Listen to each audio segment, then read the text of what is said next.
សួស្តីបងប្អូនទាំងអស់គ្នា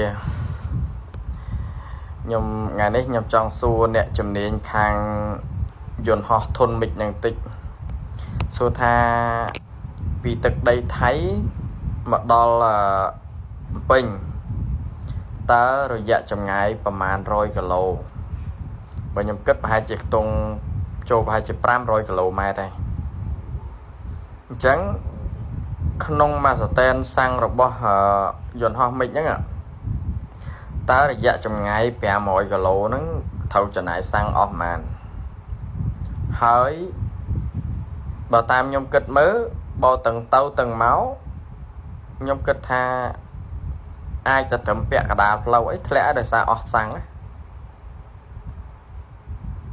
ពីព្រោះបើទៅមកវា1000គីឡូអញ្ចឹងបើ1000គីឡូខ្ញុំគិតថាដូចជាសាំងវាទុកដូចជាទុកមិនជាប់ទេ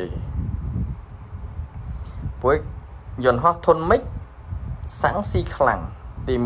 1ទី2ស្តែនវាតូចទេមិនជាធំប្រមាណទេអញ្ចឹងអានេះខ្ញុំអត់ជំនាញខ្ញុំចង់ដឹងថាវាប្រហែលជាចំណាយអស់ប្រមាណលីត្រពីថៃមកដល់ខ្មែរវាទៅមកវាជាង1000គីឡូហើយអញ្ចឹងវាអាចត្រឡប់ទៅវិញដល់អត់ឬវាធ្លាក់ត្រឹមពាក់កណ្ដាលផ្លូវខ្ញុំចង់គិតចេះវិញមិនបាច់ចាំដល់ណាយើងប្រើសំណាញ់មេឃមិនបាច់ចាំអីទេយើងគ្រាន់តែគិតត្រួសថាឥឡូវបើសិនជាវាហោះមកវាចំណាយសាំងប្រមាណហើយវាទៅវិញសាំងរបស់វាហ្នឹងគ្រប់រហូតទៅដល់ផ្ទះវាវិញអត់